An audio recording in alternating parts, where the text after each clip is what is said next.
Goeie. Oeh, echt een meisje. Hè? Oh, je hebt ook net op je. Nee. Oh, nee. Wat ben je aan dan? Zullen we dan? Ik help de gemeente wat. Ja, want het is niet net jouw tuin, kan ik me voorstellen. Nee, nee. Zo, dat is begonnen met dat paardje daar. Ja. En toen? En dan moeten de fietsers bewonen en dat vind ik wat gevaarlijk. Oh ja. En de gemeente die rommelt het net op. Oké.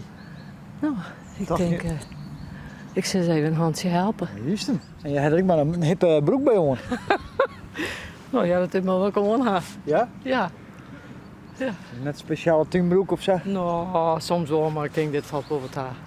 Ja, wat wil je? Nee, prachtig. Zo, dan gaat hij er net langs, hè, die fietser. Nee, maar als er net een auto van de andere kant komt, dan hoeft het ook net. Oh ja. Maar als er nou een auto komt, nou ja, dan Dan heb je echt de eer van je werk.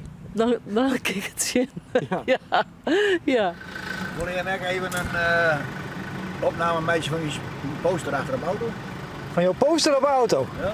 Zullen we eens even zien wat voor poster dat is? Maar kijk even zien. Orgelconcert. Broeksterwoord. Ik dacht, ik moet even reclame, hè? Juist. Hartstikke mooi. Je bent een organist? Nee, ik ben net een organist. Ik praat een rondkwanger en ik ben promotor. Aha.